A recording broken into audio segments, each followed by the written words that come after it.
मच्छिंद्रनाथ पढ़ता है। जिस समय मेरा गुरु का 100 चेला था, उस समय मैं थोड़ा पीछे बनकर चला गया। मेरा गुरु कहा, बेटा गोरखनाथ, तुम आज लेट करके आया है, इसीलिए तुम्हारा एक कठिन काम करना पड़ेगा। मैंने गुरु को बोला, हे गुरुनाथ, मेरे लिए आपका क्या आज्ञा है? मेरा गुरु मच्छिंद्रनाथ ने बोला, बेटा, मैंने 100 चेला को मुरा, सबको सब कामयाब हुआ, लेकिन राज दक्षिण शहर में एक ही राजा है और एक रानी है, और दोनों का न बेटा होता है न बेटी होता है। मेरा गुरुनाथ ने बोला, तुम जाओ उसका पास, तुम अपना शक्ति से बेटा नहीं तो बेटी देना, और उसको बेटा को तो अपना चेला बना के दुनिया संसार में तुम ज्ञान देना, दुनिया संसार में बुलाना। मैंने परम को ठान लिया। मैंने बोला, ठीक है गुरुनाथ, मैं आपको आज्ञा को पालन अवश्य कर सकता हूं। लिखा गया, लकीरी जल कोयला भय, कोयला जल भय राख, ये मानुष तन पापी ऐसा जला, न कोयला भय ना राख। जिस दिनों से मैंने बेटा बिरजू कुमार को अपना शरण में लिया हूं, अपना चेला माना, उस दिनों से दुनिया भटक रहा है सतनाम सतनाम को नारा लगाते हुए। कभी भटकता है, कभी रोता है, कभी गिरता है, कभी पड़ता है। उसको माता भी कभी कभी रोने लगता है, उसको ब्याही पत्नी रोने लगता है, बहन भी रोने लगता है, लेकिन क्या करे, विधना को लिखा हुआ देन है, तो इसे कोई नहीं काट सकता। तो मैं कौन होता हूं काटने वाला? मैं तो अपना गुरु से आज्ञा लिया था, उसको ज्ञान दे दूं, ज्ञान दे के दुनिया संसार में सतनाम को नाम को रट रट के नारा लगाओ, ताकि घर घर में सतनाम को नाम रटन करे। मैं अभी मेरा चेला बिरजू कुमार को 101 राज में भेजा, और अभी देख रहा हूं वो किधर है, किधर से भटक रहा है। मैं थोड़ा देर अपना कुटिया को विराम लेता हूं, मैं देखता हूं ये किधर गया है, मैं थोड़ा बैठता हूं।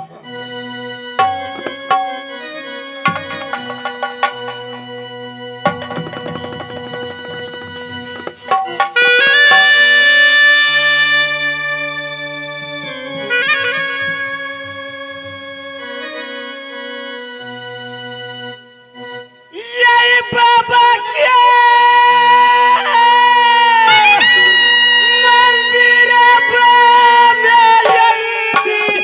यही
परमपिता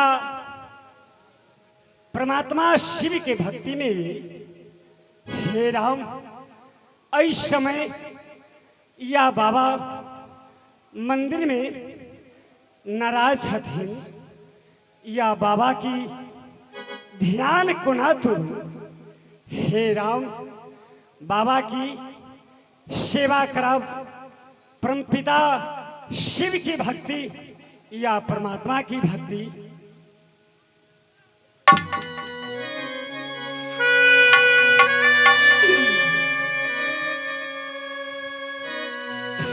या बखोलना नजरिया हो बैरागिया चला भाई शरण में चला भाई शरण ना गया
शीला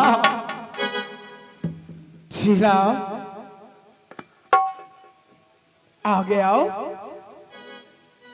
खुश रहो बेटा खुश रहो ये बताओ ये दुनिया का समाचार कैसा है तुम्हारा समाचार कैसा है तुम्हारा माता पिता का समाचार कैसा है बेटा तुम्हारा समाचार कैसा है ये बताओ बाबा बोलो बेटा हे परमपिता बोलो आपको दया से आपको प्रताप से आपको महिमा से बाबा माँ भी अच्छी में है बहन भी अच्छी में है मैं कुशल में हूँ बाबा हे परमपिता बोलो बेटा आपने जिस देश में भेजाते हैं उस देशों में मैं जा रहा हूँ आपको वचन ए भावरूपी संसार में मैं पालन कर रहा हूँ अब बेटा बेटा एक बात बताओ तुम कितने शादी अभी तक में किया है बाबा बोलो मैं तो बहुत शादी कितने किया बाबा मैं बहुत शादी मैं 14-15 शादी में कर लिया हूँ बाबा 14-15 शादी बेटा ए तू बता तुम शादी किया बहुत अच्छे की बात है लेकिन तुम मेरे लिए क्या संदेश लेके आया है बेटा हे परमपिता बोलो आपको लिए मैं तो कुछ नहीं लाया हूँ क्या मैं क्या लाऊं बाबा मेरे लिए कुछ इस समय कुछ संदेश नहीं लेके आया कोई संदेश तुम्हें पता नहीं था गुरुदेव के आंचल में डाल दो गुरुदेव को चरण में डाल दो वो कोई पता नहीं था, ऐसा कोई दुनिया संसार में तुम्हें गुरु के देने के लिए संदेश नहीं मिला बेटा। हे परमपिता, बोलो। आपको लिए मैं तो कुछ नहीं लाया हूँ। आपको मैं वचन में पालन कर रहा हूँ, आपको आदेश पे मैं चल रहा हूँ। हे नाथ, मुझे मालूम नहीं, आपको लिए मैं बाबा जो चाहिए मैं ला सकता हूँ नाथ। देखो बेटा, ये दुनिया माया का जाल है, तुम भी ये दुनिया माया को जाल में पड़ करके गुरु को अपना भूल गया क्या? गुरु को भूल गया क्या? हे नाथ, तुम स्वार्थी बन गया। मैं बाबा को नहीं भूल सकता हूँ जीवन में। हे नाथ, तो फिर भूला नहीं तो मेरे लिए संदेश क्यों नहीं लेके आया? नाथ, मुझे मालूम नहीं, मुझे स्मरण नहीं, आपको लिए मैं क्या लाऊं? हे नाथ, आप बोलिए। तुम्हें मालूम नहीं बेटा, ये दुनिया संसार माया का जाल है। आए है सो जाएगा राजा रंग फकीर, कोई सिंहासन चढ़ चले कोई बांधे जमीन का। हे परमात्मा, हाँ, आप ही ने मंदिर में और हमेशा ज्ञान देते हैं नाथ। चेला, ये माया का दुनिया है, हाँ बेटा। जो आए है सो जाएगा। राजा रंग फकीर, एक सिंहासन चढ़ चले, एक बांध है जंजीर। अब ऐसे हे बेटा। नाथ, हे परमपिता, मैं आपको लिए मैं कुछ नहीं लाया हूँ, क्या लाऊं? तो सुनो बेटा, जब मेरे लिए संदेश लेके नहीं आया तो मैं तुम्हें बताता हूँ, वो संदेश पहले वादा करो तुम मुझको देगा कि नहीं देगा? बाबा, बोलो। आपको लिए मैं ये प्राण मैं दे सकता हूँ बाबा। क्यों नहीं बेटा? लिखा गया, साधु भूखा भाव का धन का न होई, दो साधु धन का है कभी साधु न होई। बेटा तुम सुनो, जरा कान खोल के सुनो। सुबह में 4 पाव का जीव, दोपहर में 3 पाव का जीव, सांझ में 4 पाव का जीव। समझ गया ना? समझा ना? और नाग बलि का फूल, रक्त चंदन का पेड़, नरक का कूद, इतने समान तुझे हमको देना पड़ेगा बेटा।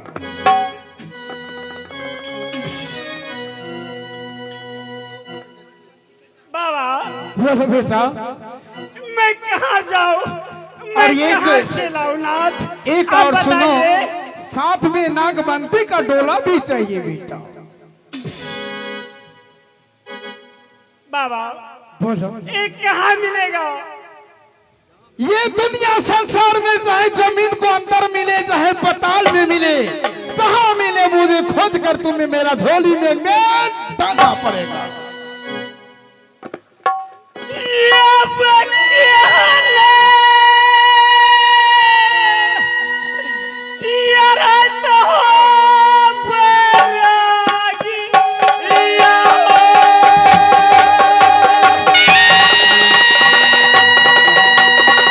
माया के जाल में फंसा हुआ है बेटा।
चलेगा।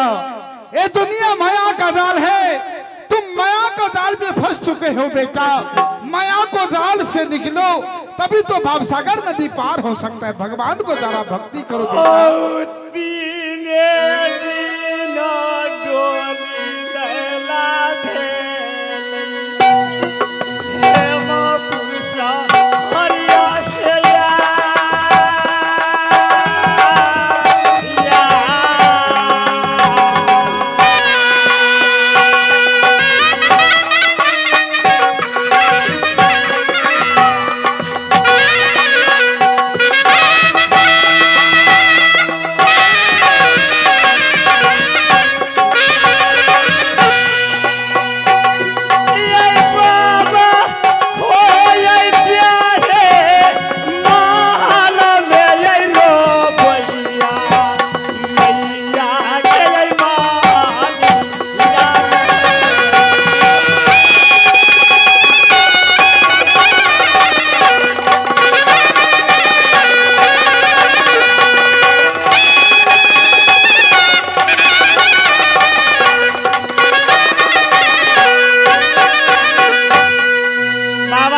बेटा हे ईश्वर, आपको लिए सुबह में 4 पांव का जीव होना चाहिए, अवश्य बेटा, दोपहर में 2 पांव का जीव, अवश्य 3 पहर में 3 पांव का जीव, अवश्य रकत चंदन का पेड़, अवश्य नरक का कुंड, अवश्य नागबेली का फूल, ठीक है। सती नागवंती की डोली। बाबा बोलो। मैं जा रहा हूँ। ये संसार में जब तक आपको संदेश नहीं मिले तब तक मैं आपको शरण में नहीं आऊंगा, ना माँ की महल में जाऊंगा। बाबा मैं जा रहा हूँ। हे ठीक है नाथ, बेटा, बहुत खुशी का बात है। ये जब तक संदेश नहीं मिला तब तक मेरा सामने आना नहीं। बाबा और एक बात और है, बोलिए।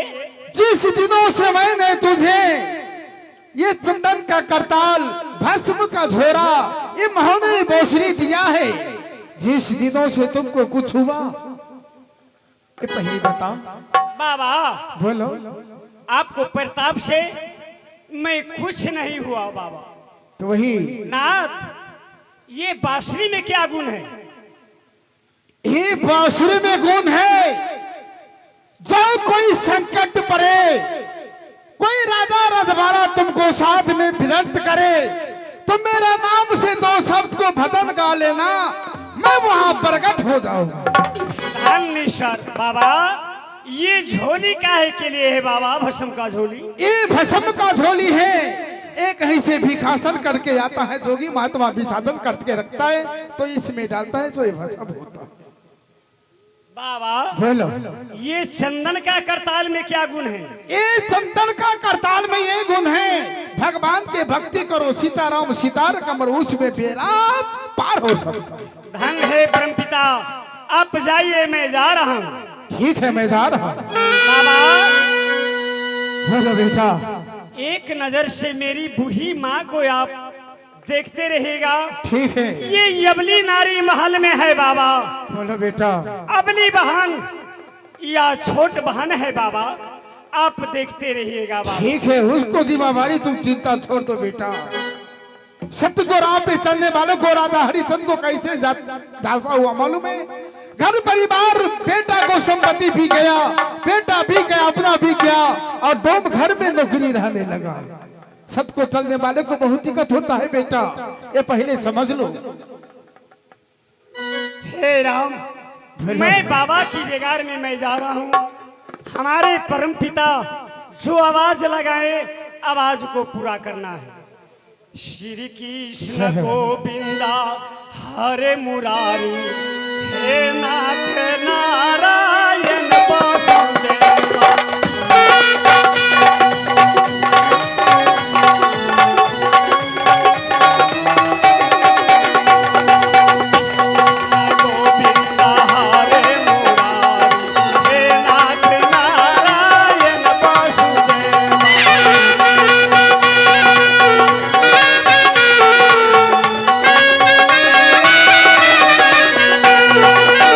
कृष्ण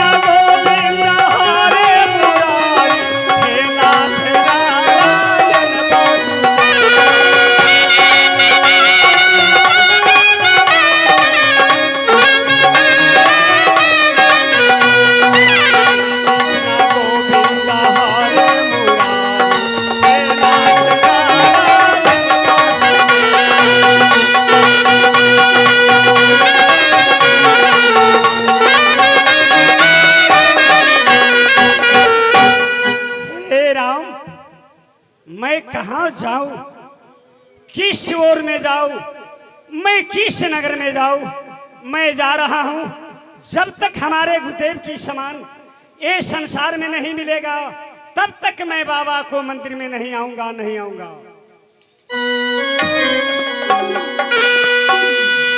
ब्याह के छोड़ लिए है बाही,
कहाँ जाओ, अनेकों नगर में परंतु भरवन कह लो बाबा की संदेश नहीं मिलिया।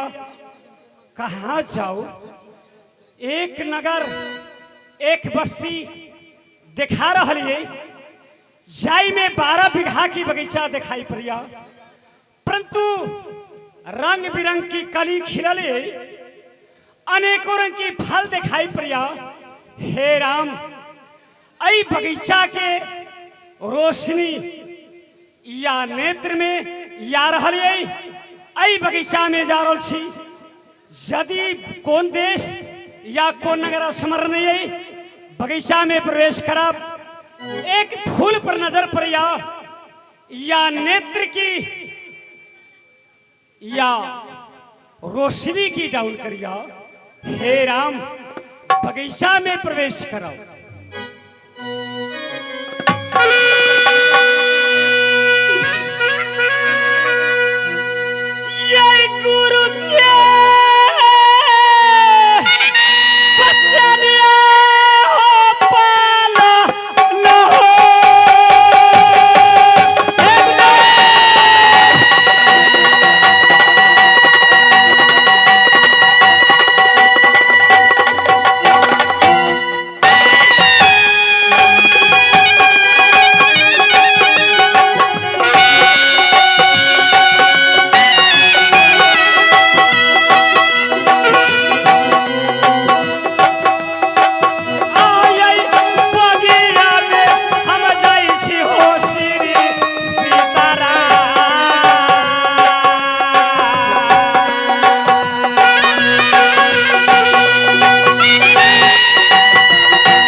हे राम, ये बगीचा परंतु महासुंदर बगीचा है।